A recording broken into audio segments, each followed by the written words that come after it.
Hey, in this video, we're going to dive a little deeper into these myths of productivity and why they're so inadequate. We're going to talk about 5 approaches that you can take to resource yourself to do that inner game that's so important for the small business leader. For small business owners, most productivity advice is a lie.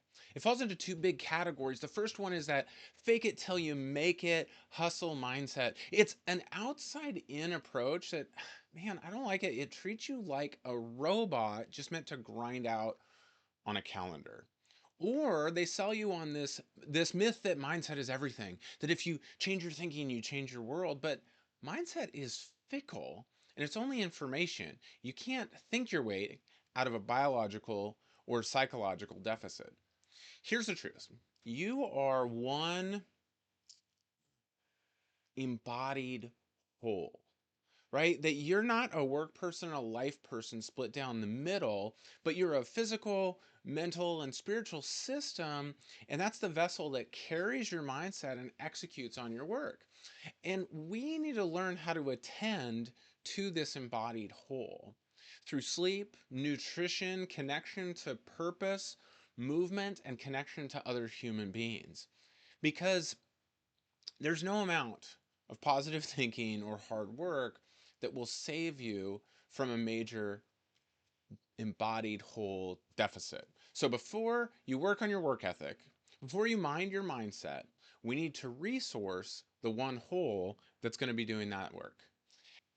My name is Josh Friberg, and I do one-on-one business coaching that helps small business owners to be, more productive at work, more present at home by learning both the productivity skills of that, the mindset skills of that, but also the inner game of resourcing ourselves. So let's talk a little bit about this very common advice, right? Somebody shows up and they say, I want more, right? I want more success, more health, more money, more, you know, more productivity in my business. And the first thing they get told, or the first thing that they're going to hear over and over again, is hard work, right? It's hard work. And listen, hard work is a super important tool. You must learn how to do it.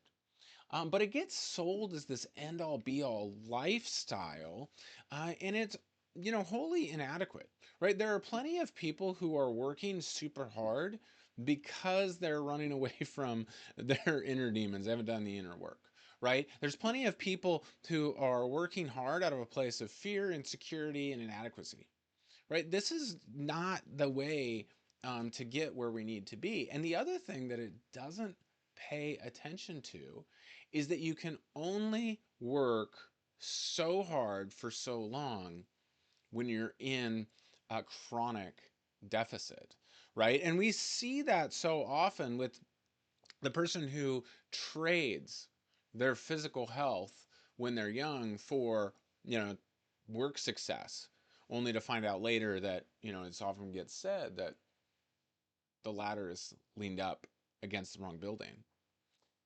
And so we want to be careful that that while using hard work is an important tool, that we pay attention to the fact that there's an underlying system that needs to be taken care of. There's an underlying self that needs to be attended to before we try and layer hard work on top of it.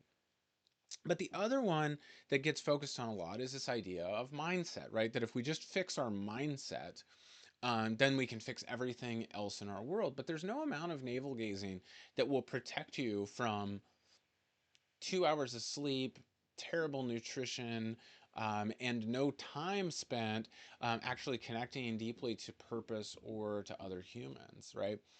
And so we want to be careful that we're not trying to what upload new software, right, of a different mindset when we've got a faulty operating system, right? When we've got a failed hardware that we're working with. So, how do we apply these super important tools of hard work and mindset uh, by first attending to our embodied self? And I'll tell you how I came to want to talk about this. I have had a couple different clients and a few different friends in the last weeks and months that have really been um, really been struggling, whether it's with overwhelm, whether it's with significant life changes, or some circumstances that are really causing them to have a hard time focusing on work. And so they come to me as a small business coach, like, how can I make sure that I'm getting my work done in the midst of, whether it's things outside of work or things inside of work that are keeping me struggling.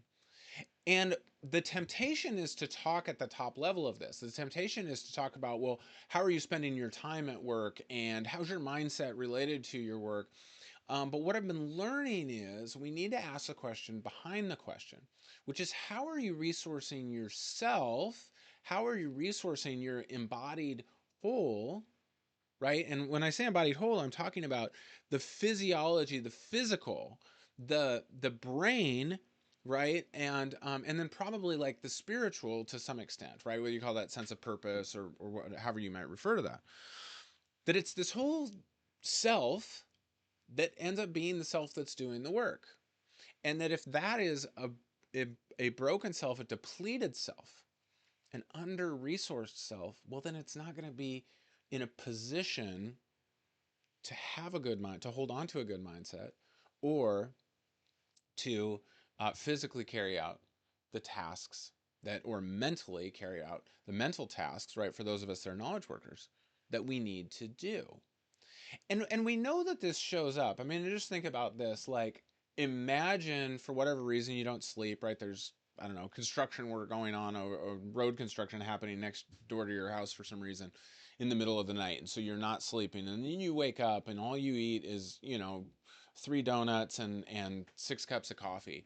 And then, and then you go to work and you haven't talked to your closest friends or the people that you live with in days because everybody's had a chaotic schedule and they haven't been near each other, right? And you haven't had time to even just stop and breathe and think. Well, how good are you going to be at anything, right? We're not going to be that great. So what can we do? And I want to say this from a place of like deep concern, that when we can take a few minutes to pay attention to these things and to notice them, right? This is what we mean when we talk about consciousness in this space, like how to be a conscious leader, how to practice self-leadership first through consciousness is simply to be aware. Be aware of your inner state, and how it's affecting your outer world, right? And how it's affecting your mindset and how it's affecting your ability to show up in the world. And so, what are some of these things that we can do to resource ourselves? And I want to give them to you across just a few categories, right? And the first three are all physical categories, but this physical and mental is so close. The body mind connection is so clear that that when we can attend to these things, it actually does help with the inner, with the mindset, with the very way that we look at the world. And so the first three things, and these are, by the way, super simple, not always easy, but really simple. The first three are sleep, nutrition, and movement, right? Sleep, nutrition, and movement. And so one of the things that we can do when we're noticing that, boy, I'm having a tough time getting all the work done that I want to, I'm having a tough time maintaining a healthy mindset, is say, well, how am I doing with managing my physical body, right? And so sleep, am I practicing good sleep hygiene? Am I getting to bed at the same time? Am I doing the things that I know that I need to do to get adequate sleep? Not least of which is setting aside enough time for it. Nutrition, right? Am I putting things in my body that I know make me feel better, right? And not make me feel better in the, you know, way that fried food and cookies and ice cream make you feel better, right? Not that temporary way, but in that like, oh, I know I'm going to feel really good after I eat this food. I find that when I am traveling a lot, that's one of the first places that I can go to improve um, how I'm showing up, to actually improve how my body feels and how my mindset feels, right? Because it's very depleting when you travel a lot.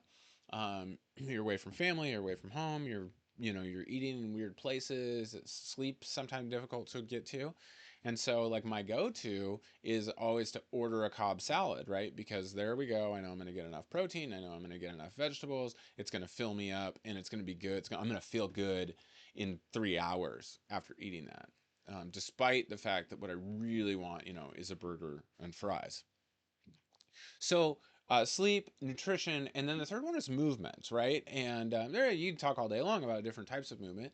Do the one you enjoy. Do the one that you'll do, right? Whether that's going for a walk or um, playing playing fetch with the dog, whatever it is. Getting some physical movement will change our physical bodies, change our physiology, which is going to help our brains. It's going to help our whole selves. And then the other two um, are a little bit surprising, but not really when we spend time thinking about it. So the first one, and this is one that I don't tend to naturally, but is so good and so healthy for me, and it's connection to purpose. Now, there's lots of different ways that I could have described this. We could call it also connection to self. We could also call it like connection to God or the divine or to the supernatural, whatever that might be. But the idea is, and we see these practices all over the place, and we know they're good for us, and yet we don't do them, but they all kind of fall under this large umbrella that I'm calling connection to purpose. And that would be things like silence and solitude, right? It would be things like meditation, like prayer, like breath work. All of these types of things tend to do this, a lot of serve a lot of similar functions, right? Physically, they tend to slow us down, get us working with our parasympathetic side, right? They tend to get us into that kind of like rest and digest phase. For those of us that live with like a high level of speed, movement, stress, right? This is going to take us into that opposite place. And so it takes some time to do this. Well, we know these things work, right? And then here's the other thing is that it allows us time to think, time to reflect, time to notice. So often we are in reactive states. Things happen, we react. Things happen, we react. Someone says this, we say something back. A task shows up and we respond to the task, right? We have an interaction with another person and we just have a feeling and we react with the feeling rather than choosing it, right? So often we just are responding even to our own thoughts. But one of my favorite people, one of my archery coach mentors, Joel Turner, says thoughts are not thinking. Connection to purpose, silence, solitude, presencing, prayer, meditation, journaling, breath work, these all allow us to think and not just have thoughts. And then the last one that is also, I think, really underappreciated as a really valuable and important thing that we can do to resource ourselves is connection to others, right? To have meaningful connection with the people that we care about and that care about us, right? And it can be short, it can be simple, it can be, take longer and be more involved, whatever it is. When we connect deeply with others, it fills that social battery that's so much a part of us. Like humans are social animals. We are not meant to live in isolation. We don't do well. I don't care how much of an introvert you are. You don't do well. And people get a little bit weird when they spend too much time without deep, meaningful connection with other people. When we resource ourselves these ways, right? Through good sleep, through good nutrition, through movement, through connection to self and connection to others, we become a more resourced, more full, embodied whole. And that embodied whole now is able to go out and do the hard work. That embodied whole is able to actually sustain a new mindset. And so, as you're looking to go into your business leadership day, your week, what I want to encourage you to do is this is an embodied experience. is don't just take this information and be, oh, that was really good. Now I know the 5 things. No, no, no. I want you to pick something that you can work on this week and see and notice how it impacts you, right? So maybe you would pick that you are going to focus on your connection to purpose, connection to self this week. And you're going to set aside 12 minutes every morning for just a week to sit in solitude for a few minutes, read something inspiring and thought-provoking, and write down one sentence of what you learned from that experience and how you want to take that into your day, right? You might do that, and then at the end of a week, actually notice, how did it impact your day? What went well? What can you appreciate about that? And how might you incorporate that into the rest of your, maybe even your life? All right, these things are practices. They are not things that you learn and then you move on. They are, in fact, things that you learn and then practice throughout your life, because we continually need to resource this embodied whole. At that point, now we can apply hard work from a place of abundance and resource and fullness, right? And we can apply changing our mindset, because we have a brain that can actually sustain that new mindset over time. Hey, if you'd like help with your small business, I'd love to talk with you more. Please reach out to me, send me a direct message, and see if this type of coaching that helps you be more productive at work, more present at home by focusing on the whole person would be helpful for you. Please reach out to me.